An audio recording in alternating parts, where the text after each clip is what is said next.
Hey everybody, welcome back to the channel. It is time to talk about Spider-Man Brand New Day. I haven't made an actual review video in a while, so this is kind of exciting, but Spider-Man Brand New Day is the big return of the MCU. We got, two movies last year also, but it feels like it's been like a whole year this time. They took a nice little year-long gap, which I appreciate because the MCU has been constantly overstuffing itself for pretty much years now. And before I even get into the review, obviously no spoilers. I'm not going to ruin anything in the movie because this is a movie to experience, but I am going to say that this is not only probably the best of the Tom Holland Spider-Man movies, it's up there with Spider-Man 1 and 2, the Tobey Maguire ones, as one of the best Spider-Man movies. And it is a very good course correction for the Marvel Cinematic Universe. It makes me very excited to say that. Now, I enjoyed Thunderbolts and Fantastic Four last year. They were movies that I thought were quite good, considering the quality control at the MCU headquarters had been kind of bleak over the last couple of years since Endgame. But here with Spider-Man Brand New Day, you get a very nice fresh start. It doesn't feel like we're absolutely retconning everything that's happened because you have so many tie-ins to the world, but it also doesn't feel like it's a necessarily attached movie to anything else in a sense that it doesn't feel like it needs a lot of homework to watch. It's very digestible, it's tangible, and it is mostly just a complete blast. It is a very, very good movie. Now, as I mentioned, haven't been a big fan of the MCU in a while, and I think Spider-Man Brand New Day is among the top 5 best movies that the MCU has ever made, up there with, pretty much the original Avengers, Infinity War, Endgame, and like Civil War and Winter Soldier. It's up there among all of those big heavy hitters as one of the best films in the franchise.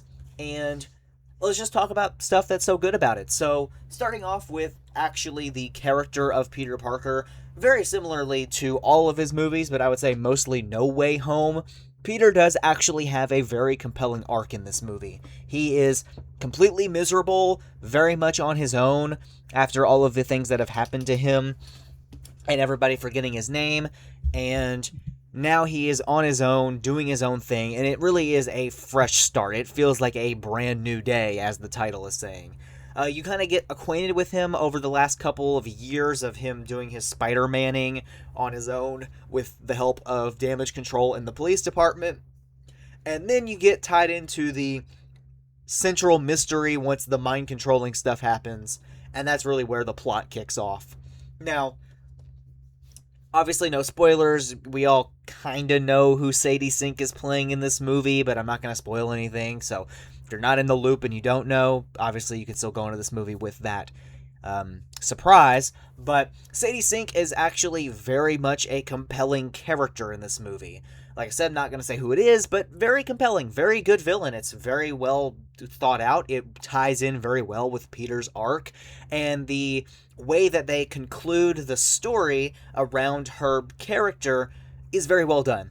It is not a I'll say it's not a Avengers Endgame final battle. It's much more nuanced. It's much more interesting, and I just generally think it works a lot better for this movie that it is the way that it is instead of being a big ultimate climactic final battle. Not saying there isn't one of those in this movie, because there definitely is a big final battle. There's actually a ton of huge and cool set piece fight scenes, but I'm just saying that it does end a little bit more on an emotional note. And that works very well for this movie because your basically main grapple into the world of the film is Spider-Man versus Peter Parker. How he's grappling with these two different versions of himself. And his whole thing of like the passing out in the trailer and the whole thing of the spiders go through different phases in their life cycle and stuff, all of that really ties into how he's going through this emotional slash physical transformation of who he wants to be. And it works really well. It's very interesting. It's a very well done plot of the main, I guess that's kind of the main plot of the movie, is more of just his character arc in the film. Then, of course, you have kind of the tie-in characters that come with it. Obviously, from the trailers, we've seen Punisher and Hulk are in this film, as well as, of course, MJ and Ned, who I'll get into in a minute. But starting with Frank Castle's Punisher, he is an absolute, like, perfect addition to this movie. I feel like if this movie was just Peter doing things in the city and he didn't have any other vigilante characters kind of assisting him, it would feel a little dull in this. Not that, Peter himself, or I guess Tom Holland's acting, couldn't carry the entire movie, but it just would feel a little like New York was empty if there wasn't another hero who was also working with him. And it makes sense for, Spider-Man to have been working for 4 years for him to have encountered other vigilantes doing the same thing. Obviously, there's a lot of questions because characters like Wilson Fisk and Matt Murdock's Daredevil do not have any sort of an appearance in this movie, and it leaves you questioning, like, how does the Fisk having the anti-vigilante task force really tie into this world? And it doesn't really add up with all of the TV show stuff, and it's a lot of questions that don't really get answered in that regard. Obviously, we don't really know the time frame. Maybe this takes place after Born Again, season 3, and maybe that kind of answers some questions, or who knows. But point being, there is some weird continuity of the world there, but not too much that it takes you out. And to be honest, I didn't even really think about it until I'm, talking about it now. Wrote it down, but, talking about it now. And then, of course, there is the addition of the Hulk in this film. Banner is majority in the film. I mean, it's mostly just Mark Ruffalo's Bruce Banner that you see in the movie. The Hulk thing is more of a big battle, a big climactic fight with a cool set piece. And it works very well. It makes a lot of sense as to why it would happen in this movie. It makes a lot of sense as to what's going on. It's very well choreographed. It looks really cool. Savage Hulk is awesome. And it's a very well designed fight sequence and a very good way to tie in a legacy character into the next kind of step of the MCU. And it is very exciting. I do wonder if this maybe is going to be Mark Ruffalo's last appearance as the Hulk. I don't really see him having any room to fit in Doomsday with how stuffed the cast is. Of course, he could come back in the next, in Secret Wars, but who knows? This probably might be the end of him as that character. We shall see. But regardless, I do think he ties in very, very well with the main plot here and why he's here. It works very well. After that, though, is the conversation of MJ and Ned, which was my biggest worry with this movie. It's very similar to Guardians of the Galaxy 3, which I was very, very worried about because I thought they were going to butcher the Star-Lord and Gamora thing, and it just wasn't going to work. They were going to try and force them to get back together. It was going to be kind of weird and not really work. And I can safely say that what they do with them in this film, whether they get together or not, is very well done. It is very interesting, it's very compelling, and I generally do think that MJ and Ned were characters that would have been sorely missed if they weren't in this movie in some way. I am glad to say that their appearance in this film is very, very good. It doesn't take away from the movie, it only adds to it, and I like that. Now there is the question, of course, of kind of the action, the cinematography. Destin Daniel Cretton, I was very excited once I heard that he was directing the next Spider-Man movie. Obviously, he did Wonder Man, which was absolutely fantastic, but he started the MCU with Shang-Chi, and that movie, still to this day, I think is one of the most underrated MCU movies. Some of the best action sequences, a very fun narrative that's very, just very well done. It's a very well done movie in the MCU, and when I heard he was doing Brand New Day after Wonder Man, a show that I really enjoyed, I got very excited. I was very, very excited to see Spider-Man Brand New Day, and Destin Daniel Cretton does not disappoint. Some of the fight sequences in this movie are filmed like the Insomniac video games, which is awesome because they look really good. You'll see Spider-Man doing a lot of kicks and flips and rolls on the ground, and when he's swinging around with his web shooters, you see him pull up on things and he'll fall and he'll stumble on rooftops.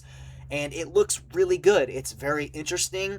It's very dynamic. It flows really nicely in the movie, and it never feels like he's amateur, which is nice because he's been doing this for so long now. It doesn't feel like he's inept. Even when he makes mistakes with his shots or he fumbles and he messes up, he's able to quickly recover from it. And it looks really well, and it's very well done on the screen. It's just really well shot. And I really like that. In terms of the actual cinematography, it's basically on par with No Way Home, which I thought was pretty great. So I've always got that going for it. And there's a lot of images of like iconic comic book covers that get recreated here. Some of them look a little too CGI heavy, but they don't really bug me all that much. Especially when they look as, iconic as they do. And generally, I think it's a very well done visually movie. So that's always great. And the last thing I'll say is that if you're expecting any kind of like huge, big Avengers cameo moments or anything like that in this movie, you won't be disappointed. There's, definitely a good amount of that, but it's not necessarily something you should be going into this movie expecting. This is a Spider Man movie. It focuses very heavily on Spider Man and probably, I guess, the Punisher as the other main character. And that is kind of what you get with this movie. Not trying to, ruin anyone's fun of the big cameo moments, but that's really what you should be expecting. And last thing I'll say is for the end credit scene, there is only a very end credit scene, not a mid credit, only post credit. And it's not super informative. It's stuff that we kind of already know, so maybe worth skipping. Probably just Google it, but yeah, it's okay. It's a very solid end credit scene, I guess. It does give a little bit of information, so there's that. But yeah, overall, Spider-Man Brand New Day is pretty good. Trying to think if there's anything that I missed that I want to kind of go over or just gloss, or maybe I just glossed over something, but that's pretty much all I have to say. It's a very solid movie. It's one of my favorite movies I've seen this year by far. It's one of the best movies in the MCU. Probably the best Spider-Man movie, I would say. It's up there, like I said, with the Sam Raimi 1 and 2. It's pretty close to maybe my favorite, not sure. It's a close toss-up, but there you go. That's my review of Spider-Man Brand New Day. I had a absolute blast with this movie, so go check it out. I wish it would have released in IMAX format, but only could see this one in 3D, which was kind of annoying. But anywho, go check out Spider-Man Brand New Day if you're a big Spider-Man fan, because it's really good. And I will see you all in the next one. Peace out. Oh, actually, real quick, at the end of the video here, just want to let you all know that I'm going on vacation next week, but during my downtime on my trip, I'm going to be editing a big Marvel ranked video, all of the MCU movies. So if you want to check that out, stay tuned on the channel. But yeah, peace out.